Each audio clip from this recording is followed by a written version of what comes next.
Okay, today we discuss another point from the chapter oscillation is energy of a particle performing simple harmonic motion. Energy of a particle performing simple harmonic motion. Performing SHM. आता आपण simple harmonic motion म्हणजे काय बघितलं, त्याच्याशी related ज्या काही terms आहेत त्या आपण स्टडी केलेल्या आहेत. पिरियड असेल, फ्रिक्वेन्सी असेल, त्याच्यानंतर आपण कंपोजिशन म्हणजे दोन सिंपल हार्मोनिक मोशन जर एकाच वेळी एकत्र आल्या तर त्यावेळी जे रिझल्टंट वेव्ह तयार होणार आहे किंवा रिझल्टंट मोशन असेल त्याच्यासाठीचं इक्वेशन आपण स्टडी केलेलं आहे. किंवा सिंपल हार्मोनिक मोशन मध्ये जे डिस्प्लेसमेंट, व्हेलॉसिटी, ऍक्सिलरेशन आहे त्याच्यासाठी फॉर्म्युले आपण स्टडी केलेले आहेत. आता आपल्याला एनर्जी बघायची आहे. आता जर तो object simple harmonic motion perform करत असेल, समजा आपण कन्सिडर केलं the object is performing its simple harmonic motion along this path AB. AB या पाथ वरती त्याची डिस्प्लेसमेंट किंवा सिंपल हार्मोनिक मोशन होत असेल, ओ ही त्याची मेन पोझिशन आपण कन्सिडर केलेली आहे. आता OA आणि OB यालाच आपण काय म्हणतो, amplitude of simple harmonic motion. म्हणजे हे मॅक्झिमम डिस्प्लेसमेंट असेल मेन पोझिशन पासून, आणि OA आणि OB हे आपण काय घेतो, इक्वल कन्सिडर करतो. आता इथे जर particle simple harmonic motion perform करत असेल तर तो पार्टिकल त्याची पोझिशन प्रत्येक वेळी चेंज करणार आहे, म्हणजे त्याचं डिस्प्लेसमेंट होणार. मग जर डिस्प्लेसमेंट होत असेल तर इथं डिस्प्लेसमेंट होत असताना त्या ऑब्जेक्टला परत मेन पोझिशनला आणण्यासाठी तिथे रिस्टोरिंग फोर्स वर्क होतो. म्हणजे त्याच्यावरती जर रिस्टोरिंग फोर्स ऍक्ट होत असेल तर त्यावेळी जर फोर्स आणि डिस्प्लेसमेंट दोन टर्म आल्या तर आपण काय म्हणतो, देर इज वर्क डन. तिथे वर्क केलेलं असेल, आणि जर वर्क केलेलं असेल तर ती पोटेन्शियल एनर्जी असणार आहे. म्हणजे त्या ऑब्जेक्टमध्ये, त्या बॉडीमध्ये जी स्टोअर केलेली पोटेन्शियल एनर्जी आहे, म्हणजेच काय असेल, इथं केलेलं वर्क.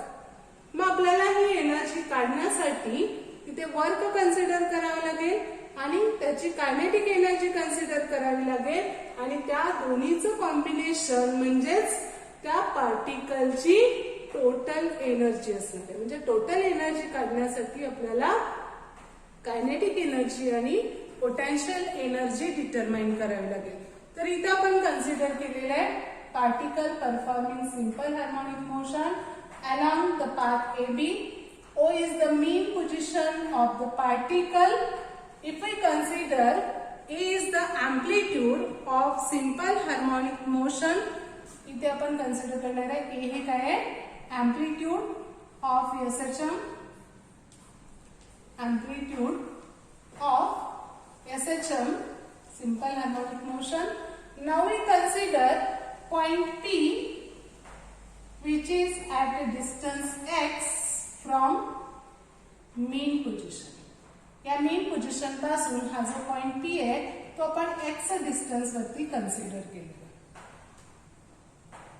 आता या P चं डिस्टन्स x आहे, म्हणजे जर पार्टिकल किंवा ऑब्जेक्ट x डिस्टन्स वरती असेल, म्हणजे P च्या ठिकाणी असेल, तर त्याची व्हेलॉसिटी काय असणार आहे, तर आपल्याला माहिती आहे velocity of a particle performing SHM is v is equal to plus minus omega square root of a square minus x square. p is equal to plus minus omega square root of a square minus x square. आता आपल्याला जर kinetic energy काढायची असेल then we know that kinetic energy of a particle has formula equal to half mv square. If we consider m is the mass of particle, then kinetic energy is half mv square is equal to half m.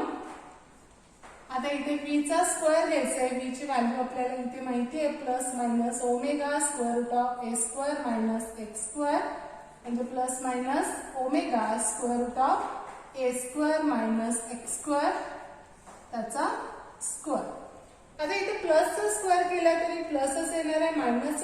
केला तरी प्लसच येणार आहे, त्यामुळे इथे plus minus नाही लिहिलं तरी चालेल. Only we consider here magnitude, that is omega square root of a square minus x square bracket square. If we square this bracket, then we get half m.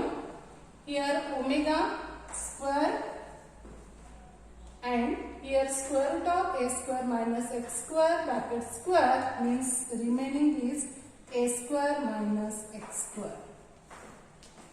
Means we get kinetic energy of a particle performing simple harmonic motion is half m omega square a square minus x square. इथं आपल्याला kinetic एनर्जीचा formula आपल्याला मिळाला. आता हा एक form आपण लिहू शकतो. आता आपल्याला माहिती आहे k by m is nothing but omega square. We have substituted while studying differential equation of simple harmonic motion. Differential equation of simple harmonic motion मध्ये आपण हे सबस्टिट्यूशन ठेवलेलं होतं k by m is equal to omega square. मग जरी m इकडे घेतलं then it implies k is equal to m omega square. So इथे आपण एम्प्लिट्यूड हे घेतलेलं आहे त्यामुळे कॅपिटल ए घेऊया, a square minus x square. Here a square minus x square. Here also a square minus x square. म्हणजे इथं k is equal to आपण सबस्टिट्यूट करणार आहे m omega square.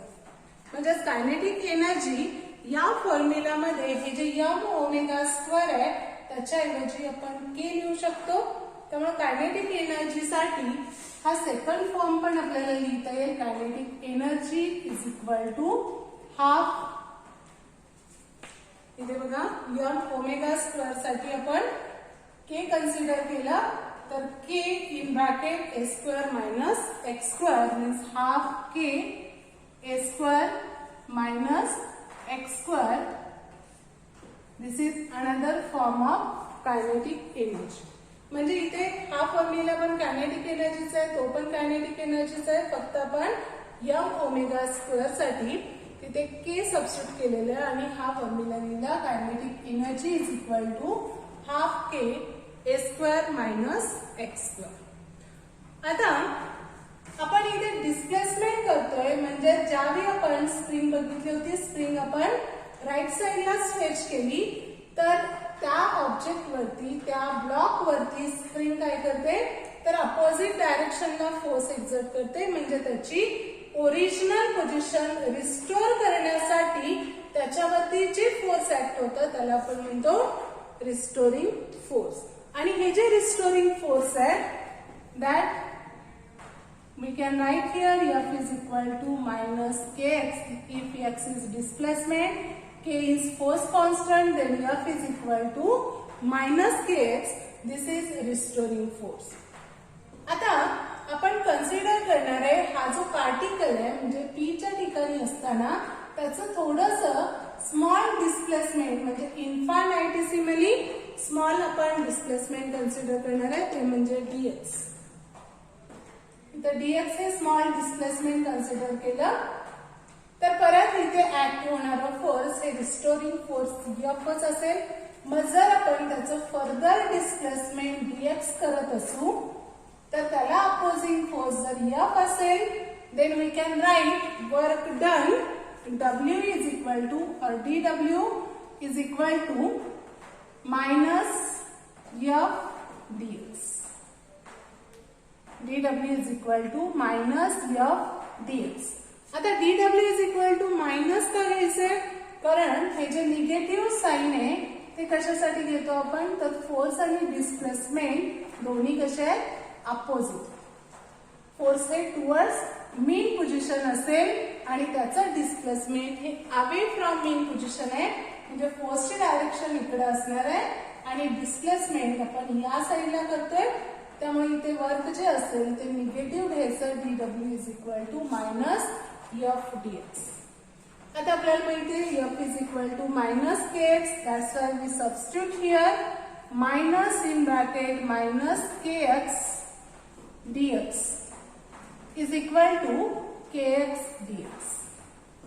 Means we get here dw, that is smallest work done, while displacing a particle through displacement dx is dw is equal to kx dx.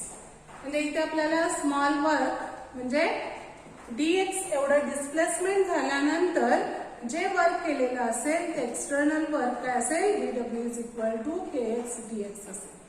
आता आपल्याला काय करायचंय तर तो object displace करायचंय. समजा आपण हे एक्स एवढं डिस्प्लेसमेंट म्हणजे समजा इथपर्यंत कोणत्याही पोझिशनला तो ऑब्जेक्ट आपल्याला जर डिस्प्लेस करायचं असेल तर त्यावेळी जे टोटल वर्क असणार आहे that total work we can take here integration dw or w is equal to integration dw. Total work done w is equal to integration dw, where we can write here limit 0 to x. म्हणजे कोणत्याही पोझिशनला आपण घेतोय. आता वरती घेताना आपण xच घेतलेला आहे त्यामुळं हे नाही लिहिलं तरी चालेल. तर 0 to x हे नाही लिहिलं तरी चालेल किंवा इथे कोणत्याही पोझिशनला घ्यायचं असेल तर तुम्ही 0 to x हे लिमिट घेऊ शकता. आता w इज इक्वल टू लिहिलं आपण इंटिग्रेशन dw, म्हणजे जे स्मॉलेस्ट वर्क डन आहे त्याचं जर इंटिग्रेशन घेतलं तर आपल्याला टोटल वर्क मिळेल. मग is equal to we can write here integration 0 to x kx dx is equal to इथं k कॉन्स्टंट आहे त्यामुळे इंटिग्रेशनच्या बाहेर घ्यायचं इंटिग्रेशन x.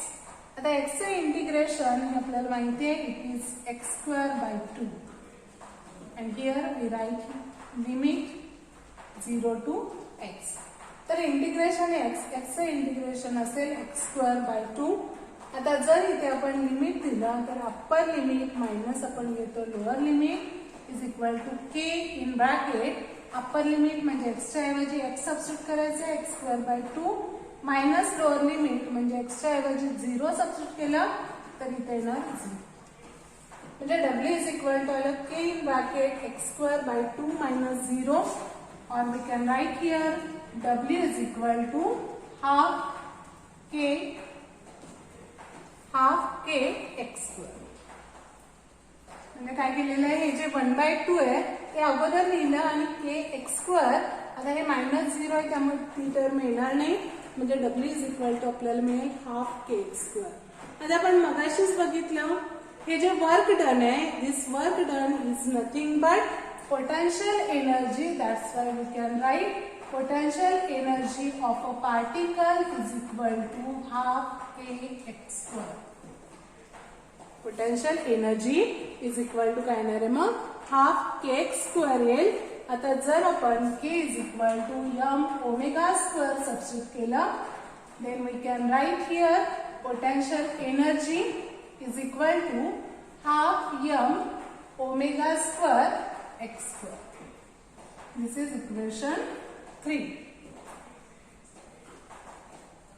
म्हणजे इथं potential energy half k x square पण लिहू शकता half m omega square x square लिहू शकता.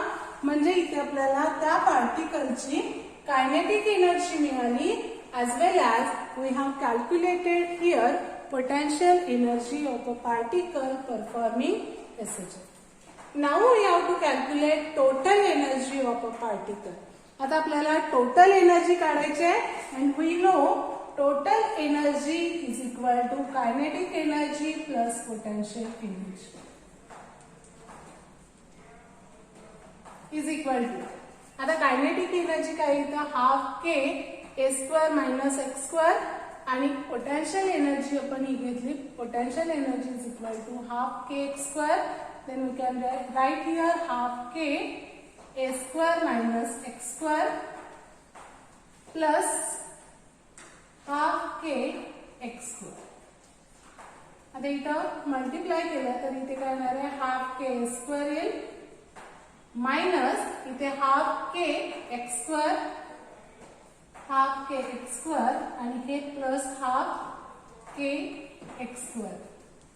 आता हे कॅन्सल होईल plus half k x square आणि minus half k x square.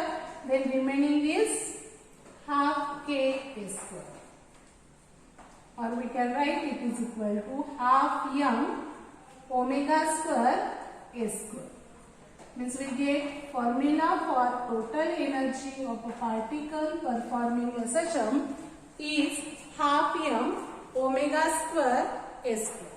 म्हणजे इथे आपल्याला पोटेन्शियल एनर्जी मिळाली, टोटल एनर्जी मिळाली, as well as we get total energy as of a particle performing simple harmonic motion, and it is equal to half m omega square a square or half k a square. आता ही जी potential energy आहे त्याच्यासाठी आणखी एक form आपण लिहू शकतो, तो म्हणजे ही जी पोटेन्शियल एनर्जी इक्वल टू काय आहे, k x square. Potential energy is equal to k x square आहे, हाफ के एक्स स्क्वेअर. आता एक्स म्हणजे काय, displacement of a particle performing as a चर्न. त्यामुळे जर x is equal to a sine of omega t plus phi, हा जो डिस्प्लेसमेंटचा formula आहे तो जर याच्यामध्ये सबस्टिट्यूट केला तर पोटेन्शियल एनर्जी असेल, potential energy is equal to half k, आणि एक्सचा स्क्वेअर आहे त्यामुळे याचा स्क्वेअर लिहायचा, a square sine square of omega t plus phi. हा एक फॉर्म आपल्याला पोटेन्शियल एनर्जी साठी लिहिता येईल, half k a square sine square of omega t plus phi. तर तुम्ही जेव्हा कॉम्पिटेटिव्ह एक्झाम्स देता त्यावेळी एमसीक्यू मध्ये तुम्हाला असे वेगवेगळ्या, म्हणजे डायरेक्टली फॉर्म्युला असा विचारला जात नाही, तर त्याच्यामध्ये वेगवेगळे सबस्टिट्यूशन ठेवून जो काय कन्व्हर्जन झालेला फॉर्म्युला असेल तो विचारला जातो. त्यामुळं कोणतं सबस्टिट्यूशन कुठे ठेवल्यानंतर तो फॉर्म्युला तयार होतो त्याचं तुम्हाला प्रॅक्टिस असायला पाहिजे. तर इथे काय येणार आहे, हाफ के ए स्क्वेअर, और we can write also half, if we substitute k is equal to m omega square, then half m omega square a square sin square of omega t plus phi. This is another form of potential energy. आता जो total एनर्जीचा formula आपल्याला मिळालेला आहे, half m omega square a square. Total energy is equal to half m omega square a square. आता याच्यावरून पण आपल्याला त्याचे वेगवेगळे फॉर्म्स लिहिता येतील. त्याच्यासाठी हे जे ओमेगा आहे त्याचा फॉर्म्युला आपल्याला माहिती आहे, इक्वल टू 2 पाय एन. म्हणजे एन म्हणजे फ्रिक्वेन्सी जर असेल तर ओमेगा इक्वल टू 2 पाय एन हा फॉर्म्युला असतो, और we can write also 2 pi by t, कारण n is equal to 1/t असेल त्यामुळे omega is equal to 2 pi by T असेल किंवा 2 पाय एन असेल. आता दोन्ही फॉर्म्युले आपण याच्यामध्ये जर सबस्टिट्यूट केले तर in terms of frequency, in terms of period आपल्याला हे फॉर्म्युले कन्वर्ट करता येतील. त्यामुळे total energy equal to half m, इथे एम, आणि हे जे ओमेगा स्क्वेअर आहे त्या ओमेगा स्क्वेअर साठी 2 पाय एन आपण सबस्टिट्यूट केलं, म्हणजे 2 पाय एन चा स्क्वेअर मीन्स 4 पाय स्क्वेअर एन स्क्वेअर, आणि इथे येणार आहे ए स्क्वेअर. म्हणजे ओमेगा 2 पाय एन सबस्टिट्यूट केलं तर त्याचा स्क्वेअर म्हणजे 4 पाय square n square a square येणार आहे. इथे 2 नी जर मल्टिप्लाय केलं तर इथे राहील 2 एम किंवा 2 pi square m n square a square. म्हणजे इन टर्म्स ऑफ फ्रिक्वेन्सी हा फॉर्म्युला आपल्याला मिळाला 2 pi square n square a square. आता जर याच्यामध्ये आपण n is equal to 1/t substitute केलं, n is equal to 1/t, किंवा परत तुम्ही omega is equal to 2 pi by T अगोदर सबस्टिट्यूट केलं तरी चालेल. तर इथं n आणि पिरियड याच्यामध्ये जे रिलेशन असतं ते असतं 1/t. n is equal to 1/t, मग इथे जर सबस्टिट्यूट केलं तर आपल्याला मिळेल 2 pi square m a square upon t square. Means here we get total energy is equal to 2 pi square m a square upon t square. इथे फक्त n is equal to 1/t substitute केलेले, बाकीच्या term आहे तशा आपण घेतो. आता तुम्हाला क्वेश्चन बोर्ड एक्झामला असेल किंवा MCQ साठी पण तुम्हाला विचारलं जाऊ शकतो, कॉम्पिटेटिव्ह एक्झाम मध्ये पण हे रिलेशन विचारलं जाऊ शकतं. तर टोटल एनर्जी ही कोणत्या टर्म्स वरती डिपेंड असते? On which terms total energy depends? So from this equation, this total energy depends on mass of particle performing SHM. पार्टिकलच्या मास वरती डिपेंड असेल. Also it depends on square of amplitude. Square of amplitude, and also it depends on square of period. Square of period. आणि जर हा formula आपण consider केला, then we can also consider this total energy depends on square of frequency. It also depends on square of frequency. Square of frequency.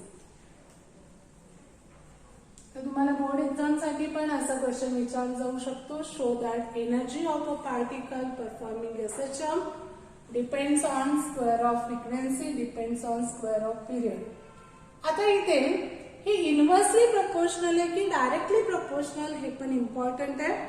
तर इथे जर बघितलं n square हे मल्टिप्लाइड टर्म आहे, m a स्क्वेअर हे multiplied term आहे आणि square off period हे काय डिव्हिजन. त्यामुळं total energy is directly proportional to mass. It is directly proportional to square of amplitude, also directly proportional to square of frequency, but it is inversely proportional to square of period. म्हणजे total energy ही inversely proportional असेल कोणत्या टर्मशी? तर square off period, पिरियडच्या स्क्वेअरशी ती inversely proportional असते.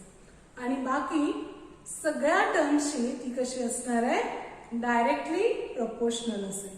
आता परत याच्यामध्ये आपण काही केसेस कन्सिडर करणार आहे.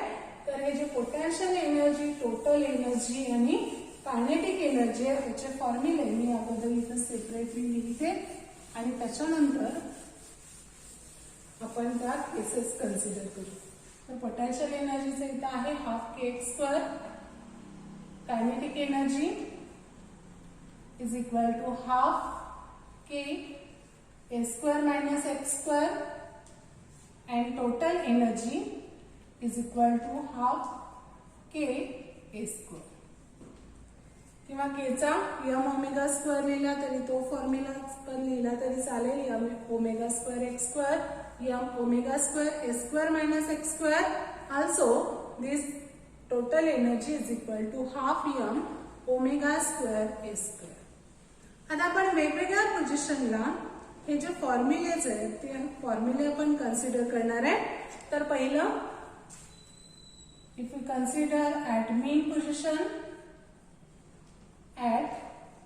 पोझिशन, जर पार्टिकल हा मीन पोझिशनला असेल देन x इक्वल टू 0. त्यावेळी x ची व्हॅल्यू किती असणार आहे?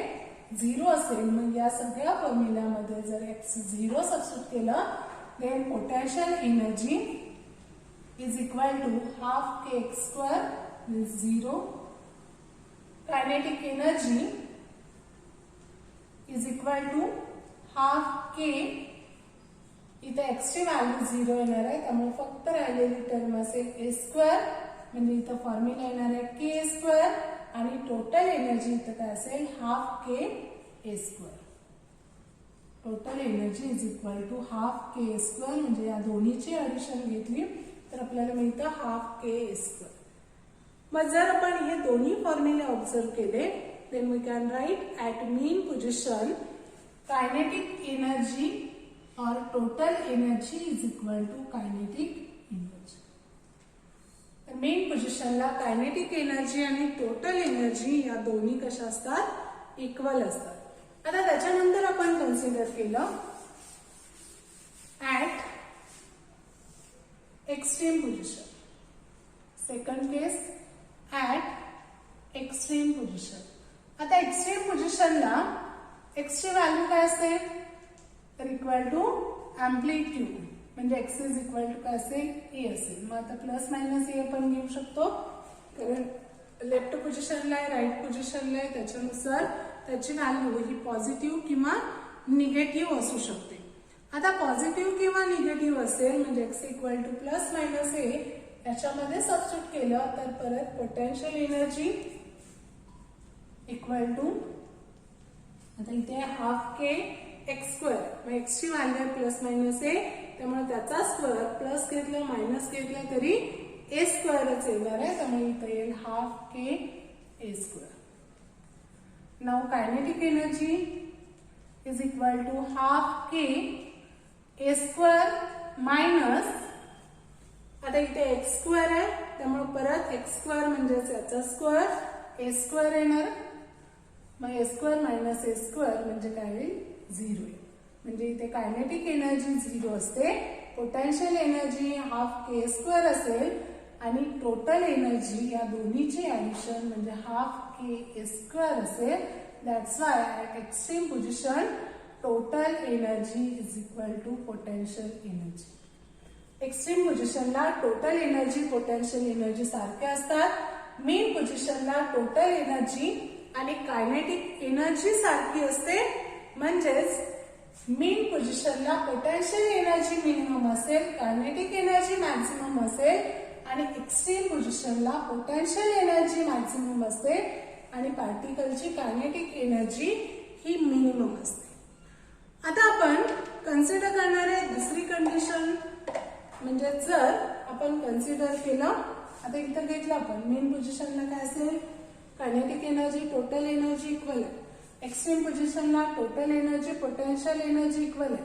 आता kinetic energy equal to potential energy कधी असते तर याच्यासाठी आपल्याला एक्सची व्हॅल्यू काय असायला पाहिजे हे डिटरमाइन करता येईल. तर हा पण तुम्हाला कॉम्पिटेटिव्ह एक्झामसाठी क्वेश्चन विचारला जाऊ शकतो. If particle has equal kinetic energy and potential energy then what is the distance of particle from mean position. mean position पासून त्या पार्टिकलचं डिस्टन्स तुम्हाला विचारलं जाऊ शकतं. तर कायनेटिक एनर्जीचा फॉर्म्युला आहे half K in bracket A square minus x square आणि potential एनर्जीचा formula आहे हाफ के एक्स स्क्वेअर. आता आपण काय करणार आहे हे सॉल्व्ह करून घेणार आहे आणि एक्सची व्हॅल्यू आपल्याला डिटरमाइन करायची आहे. त्यामुळे इथे येणार हाफ के इथं आतमध्ये मल्टिप्लाय करूया k a square minus half k x square आणि इकडचं हाफ के एक्स स्क्वेअर. आता हे जे minus half k x square आहे इकडं जर घेतलं किंवा हे okay half k a square इकडं ठेवूया हे इकडं घेऊया. आता half k x square plus half k x square म्हणजेच half k a square is equal to इथं आपल्याला मिळेल के एक्स स्क्वेअर. आता इथं के कॅन्सल होईल. इथं जे एक्स आहे त्याची व्हॅल्यू आपल्याला इथं लिहिता येईल x square is equal to a square by 2 राहणार आहे. त्यामुळे एक्स इज इक्वल टू काय येणार x is equal to x square आहे इथं ए स्क्वेअर बाय 2 आलं. ए चा स्क्वेअर रूट म्हणजे ए राहणार आहे आणि 2 चं म्हणजे स्क्वेअर रूट ऑफ 2 म्हणजे x is equal to plus minus पण घेऊ शकतो आपण plus minus a upon root 2 म्हणजे जर पार्टिकलचं डिस्प्लेसमेंट मेन पोझिशन पासून x equal to plus minus a upon root 2 असेल तर त्यावेळी कायनेटिक एनर्जी आणि पोटेन्शियल एनर्जी ह्या दोन्ही इक्वल असतात. आता जर आपण आणखी एक कंडिशन कन्सिडर केली तर ऑब्जेक्टिव्ह साठी हे व्हॅल्यू लक्षात ठेवा plus minus a upon root 2. आता जर चौथी कंडिशन आपण घेतली if x is equal to a by 2 और प्लस मायनस ए बाय 2. आता x is equal to plus minus a by 2 असेल तर पोटेन्शियल एनर्जी आणि कायनेटिक एनर्जी याच्यामधलं रिलेशन आपल्याला डिटरमाइन करायचं.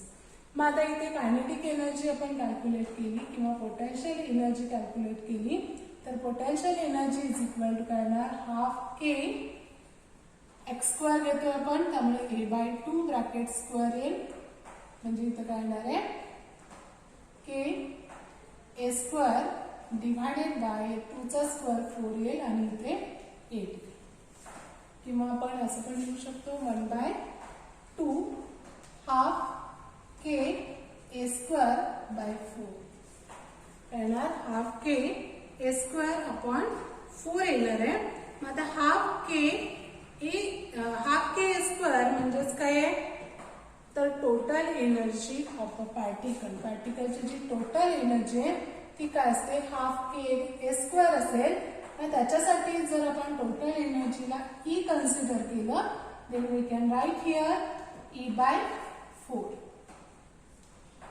म्हणजे potential energy is equal to आपल्याला फॉर्म्युला मिळाला इक्वल टू E/4 असेल.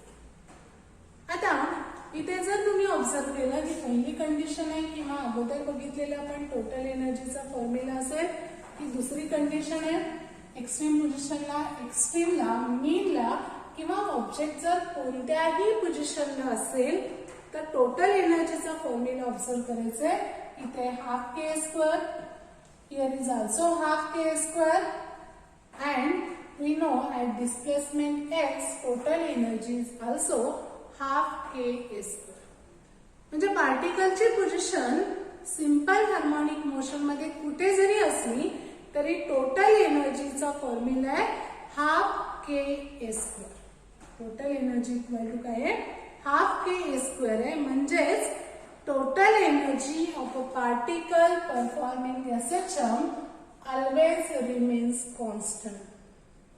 तर तुम्हाला 4 मार्क्स साठी पण हा क्वेश्चन विचारला जाऊ शकतो. Show that total energy of a particle performing a system remains constant. तर तुम्हाला हे सगळं डेरिव्हेशन घेऊन मीन पोझिशन एक्स्ट्रीम याच्यामध्ये टोटल एनर्जी सारखीच राहते त्याच्यावरून आपण कन्क्लुजन लिहू शकतो total energy of a particle performing a system remains constant. आता इथे आपण पोटेन्शियल एनर्जी काढली इथे कायनेटिक एनर्जी पण a/2 साठी काढू शकतो. Kinetic energy is equal to half k आता a square minus x square आहे त्यामुळे a square minus a square by 4 is equal to half k आणि इथे a square minus a square by 4 म्हणजे 4 ने मल्टिप्लाय केलं 4 minus 1 3 a square by 4 3 a square by 4 आहे म्हणजे इज इक्वल टू आता परत हाफ के ए स्क्वेअर याच्यासाठी जर आपण ई सबस्टिट्यूट केलं तर इथं राहील 3E/4. आता E/4 हा कशाचा फॉर्म्युला आहे पोटेन्शियल एनर्जीचा that's why we can write here kinetic energy is equal to 3 into potential energy. Kinetic energy is equal to 3 into potential energy म्हणजे जर x equal to plus minus a/2 असेल तर त्यावेळी kinetic energy equal to काय असते 3 times potential energy असते. त्यामुळं जर आपण एनर्जी कन्सिडर केली तर x is equal to plus minus a/2 च्या वेळी ती जी टोटल एनर्जी आहे ती 25% पोटेन्शियल असेल 25% पोटेन्शियल एनर्जी असेल आणि 75% कायनेटिक एनर्जी असेल. म्हणजे x equal to plus minus a/2 ला kinetic energy equal to 3 into potential energy आहे. That's why in percentage we can write total energy is 25% potential and 75% it is kinetic. ती काय असेल kinetic. आता काही वेळेला तुम्हाला ग्राफिकल रिप्रेझेंटेशन त्याचं 2 मार्क्स साठी विचारलं जातं. त्याच्यासाठी आपण इथे 2 ऍक्सिस कन्सिडर करणार आहे. इथे असेल डिस्प्लेसमेंट आणि इकडे असेल एनर्जी. आता आपण ऑब्झर्व केलेलं होतं मगाशी की total energy of a particle performing a system remains constant. तर टोटल एनर्जी ही काय राहते इथं नेहमी कॉन्स्टंट राहते. त्यामुळे जर आपण इथे टोटल एनर्जीचा ग्राफ प्लॉट केला तर ती कॉन्स्टंट असेल equal to half k a square. Total energy काय असते हाफ के ए स्क्वेअर असते. त्यामुळे ही टोटल एनर्जी असेल. Total energy is equal to half k a square साठी या डिस्प्लेसमेंट ऍक्सिसला ती पॅरलल असेल. आता आपल्याला त्याची पोटेन्शियल एनर्जी आणि कायनेटिक एनर्जी कन्सिडर करायचे. तर इथं त्याची मेन पोझिशन आहे, इथे ही एक्स्ट्रीम पोझिशन आहे. मेन आणि एक्स्ट्रीम पोझिशन कन्सिडर केल्या ए आणि बी. आता ज्यावेळी मेन पोझिशन आपण कन्सिडर करतो तेव्हा मेन पोझिशनला पोटेन्शियल एनर्जी ही काय असते तर 0 असते. पोटेन्शियल एनर्जी मेन पोझिशनला 0 असेल आणि एक्स्ट्रीम पोझिशनला ती मॅक्झिमम असते. त्यामुळे इथं जर एक्स्ट्रीम पोझिशनला हा पॉइंट कन्सिडर केला तर पोटेन्शियल एनर्जी मॅक्झिमम असेल आणि नंतर ती कमी कमी होत जाऊन मेन पोझिशनला इक्वल टू 0 असेल आणि तिथून परत ती काय होणार आहे इन्क्रीज होत जाईल आणि परत एक्स्ट्रीमला त्याची व्हॅल्यू ही काय असेल 0 असेल. म्हणजेच हा जो ग्राफ आहे, हा जो कर्व आहे तो कर्व काय रिप्रेझेंट करतो potential energy of a particle performing a system. हा पोटेन्शियल एनर्जीचा ग्राफ असेल. आता जर आपण कायनेटिक एनर्जी बघितली तर कायनेटिक एनर्जी ही मेन पोझिशनला मॅक्झिमम असते आणि एक्स्ट्रीमला त्याची व्हॅल्यू ही 0 असते. त्यामुळे इथून 0 असणार आहे, परत ती वाढत जाईल, मेन पोझिशनला मॅक्झिमम होणार आहे, परत एक्स्ट्रीम कडे जात असताना ती व्हॅल्यू त्याची मिनिमम होते. म्हणजे हा जो ग्राफ आहे तो ग्राफ हा कशासाठी असेल तर कायनेटिक एनर्जीसाठी. म्हणजे याचं जे ग्राफिकल रिप्रेझेंटेशन आहे त्याच्यामध्ये हा कर्व पोटेन्शियल एनर्जीचा असणार आहे, हा कर्व कायनेटिक एनर्जीचा असेल. And this line represent total energy of a particle performing a system. तर हा तुम्हाला 2 मार्क्ससाठी विचारला जाऊ शकतो. आता मगाशी आपण बघितलं ज्यावेळी x is equal to plus minus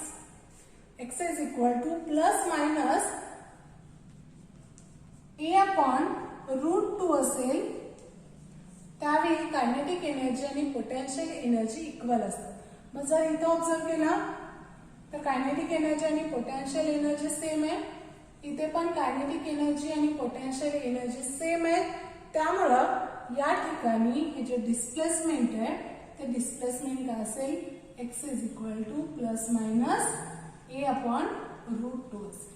आणि या ठिकाणी पण हे जे डिस्प्लेसमेंट आहे ते असेल x is equal to plus minus इथं मायनस असणार आहे मायनस a अपॉन √2 आणि इथे ओनली प्लस a अपॉन √2. म्हणजे इथे पोटेन्शियल एनर्जी आणि कायनेटिक एनर्जी या डिस्प्लेसमेंटला इक्वल असतात. हे आपण ग्राफ वरून पण रिप्रेझेंट करू शकतो.